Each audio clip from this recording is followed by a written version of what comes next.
90 miles per hour की speed से आती हुई गेंद मेरे ग्लव को छूती हुई सीधे मेरे फेस से टकराती है।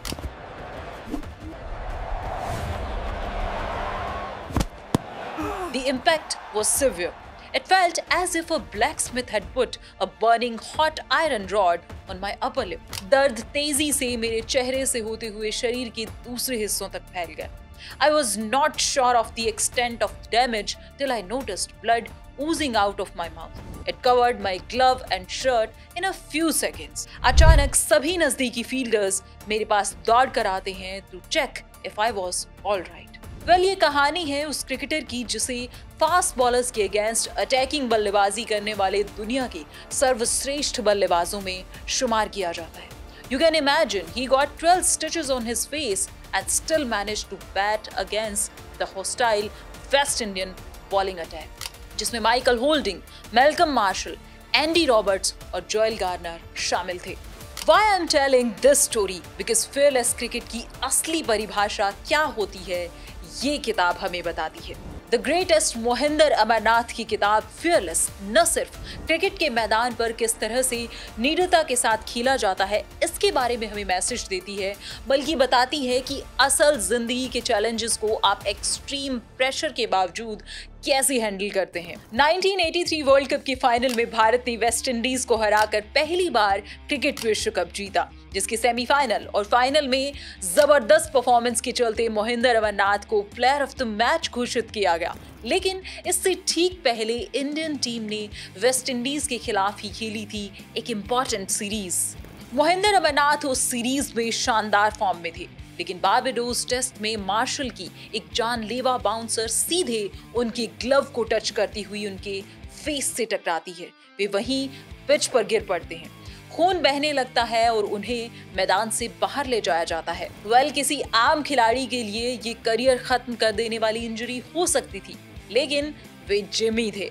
बैंडेज और स्टिचेस लगने के बावजूद जब सबने सोचा कि वे अब वापस नहीं आएंगे, लेकिन मोहिंदर अमरनाथ फिर मैदान पर उतरते हैं। उसी चोट और दर्द के साथ उन्होंने निडरता की एक ऐसी मिसाल पेश की जिसे आज भी याद किया जाता है। पहली इनिंग्स में 91 और दूसरी इनिंग्स में 80 रन की जबरदस्त पारी खेली। इवन वेस्ट इंडीज टीम भी उनकी तारीफ किए बिना नहीं रह सकी। इस दौरे पर उन्होंने कुल 598 रन बनाए और प्लेयर ऑफ द सीरीज भी रहे। सुनील गावस्कर और इमरान खान दोनों ने कहा था, दुनिया में उनसे बेहतर कोई नहीं है जो इस तरह की तेज गेंदबाजी को खेल सके।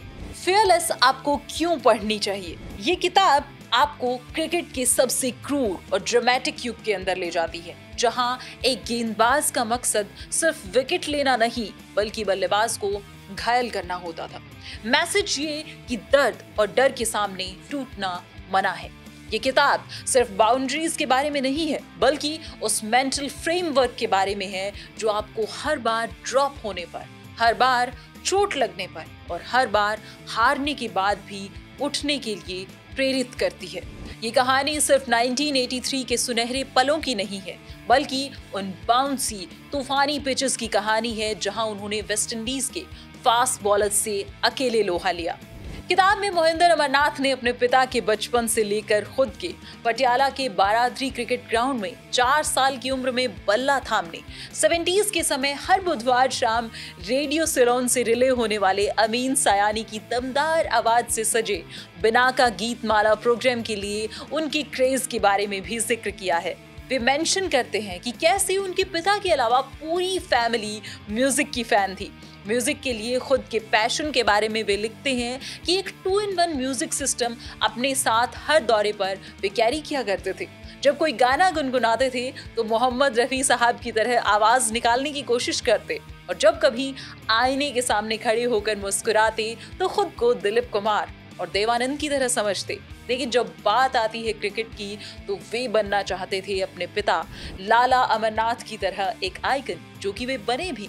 His time in Delhi, भारतीय टीम में उनके चयन और हर बार टीम से बाहर होने के बावजूद स्ट्रॉन्ग कमबैक की कहानी आपको इस किताब में मिलेगी। साथ ही वेस्ट इंडीज दौरे पर सुनील गावस्कर के साथ किए गए एक मजाक का खुलासा कैसे 2012 में एक इवेंट में उनसे मिलने पर वे करते हैं, स्पाइक्स के बिना कैसे फास्ट बॉलर्स बॉलिंग किया करते थे, सिलेक्टर्स के साथ टकराव, मैच फिक्स कंट्रोवर्सी और आखिर में क्रिकेट को गुड बाय कहना, कैसे अपने भाइयों टॉम और जॉन के साथ घर की चार दीवारी में फन मैचेस से शुरू हुआ सफर क्रिकेट के मक्का लॉर्ड्स तक पहुंचा। Everything is exceptional. इसे पढ़ने के बाद शायद आप अपनी जिंदगी की चुनौतियों से भी fearless होकर लड़ना शुरू कर देंगे, बिकॉज दिस बुक इज ट्रेमेंडस, जिसमें आपको मनमोहन देसाई की मूवीज की तरह इमोशन भी मिलेगा, ड्रामा, सस्पेंस भी होगा, सीख भी मिलेगी और लाइफ की डिफिकल्ट सिचुएशंस में जब हर कोई आपके अगेंस्ट हो, उन हालातों में कैसे आप स्ट्रांग रहकर आगे बढ़ते हैं और खुद की एक अलग पहचान बनाते हैं, ये सब कुछ मिलेगा। सो आई रिकमेंड कि ये बुक आपकी शेल्फ में जरूर होनी चाहिए। For more such interesting insights, keep watching.